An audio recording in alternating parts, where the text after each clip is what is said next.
One man, standing on a battlefield soaked in blood, surrounded by 40,000 wounded soldiers. No doctors, no help, no mercy. Most of us would have turned away, but Henry Dunant stayed, and in doing so he changed humanity forever.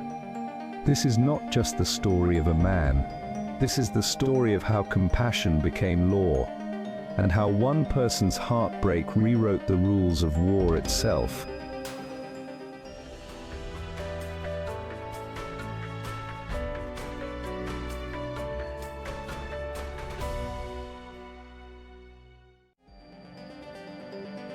The year was 1859. Europe was in turmoil. At Solferino in northern Italy, the French and Sardinian armies clashed with Austria in one of the bloodiest battles of the 19th century. Cannons roared, muskets cracked, and when the smoke cleared, 40,000 men lay dead or dying on the fields. Into this storm stepped a 31-year-old Swiss businessman named Jean-Henri Dunant. He hadn't come as a soldier. He hadn't come as a politician. He had simply come to meet Napoleon III. But what he found was an ocean of suffering. He saw men crying out for water, torn by bullets, left to rot in the burning sun. There were too few doctors, too little medicine, no organized care. Dunant later wrote, "I was a witness to a spectacle of butchery, without parallel in modern history." And so he acted, not as a soldier, not as a doctor, but as a human being. He rushed into churches, turned into makeshift hospitals. He begged villagers to help. He tore up his own clothes for bandages. And to every soldier, French or Austrian, he repeated the same words, "Tutti fratelli," we are all brothers.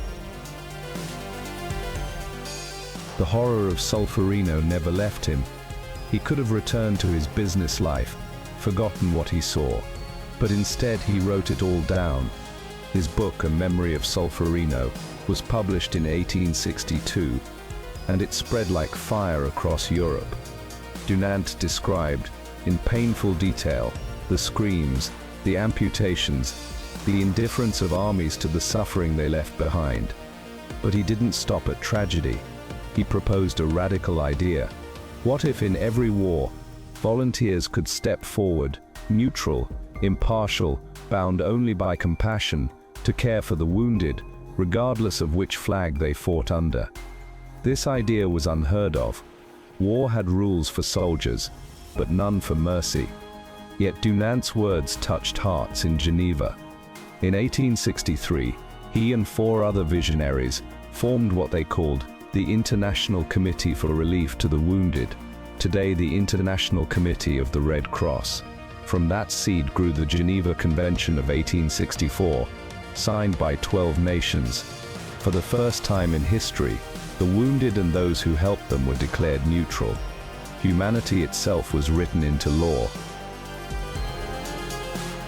The emblem they chose was simple, yet powerful, a red cross on a white field, a symbol of neutrality, of protection, of care. Soon, Red Cross societies spread across Europe and the world, sending volunteers into battlefields and disaster zones wherever help was needed. But for Henry Dunant himself, the price was heavy. His business collapsed. He was forced into bankruptcy. Once celebrated, he fell into obscurity, wandering Europe, penniless, even spending nights in shelters.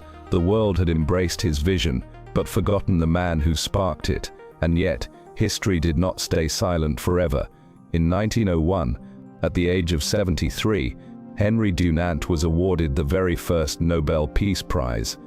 At last, the world recognized him, not as a businessman, not as a soldier, but as the man who gave humanity a conscience in war. Today, the Red Cross operates in nearly every corner of the globe. From earthquakes to epidemics, from floods to famines, millions of lives have been saved because Henry Dunant once stood on a battlefield and chose to care. Henry Dunant didn't just witness history, he changed it. From the chaos of Solferino's battlefield to the creation of the Red Cross and the foundation of international humanitarian law, his courage rewrote the rules of war and peace. Today, every flag bearing a red cross, every life saved in disaster zones, every wounded soldier treated without prejudice, echoes his dream. Henry Dunant proved that one person's compassion can heal the scars of nations. If Henry Dunant's story moved you, give this video a like, share it with someone who believes in humanity, and subscribe so you never miss the stories of the world's greatest minds.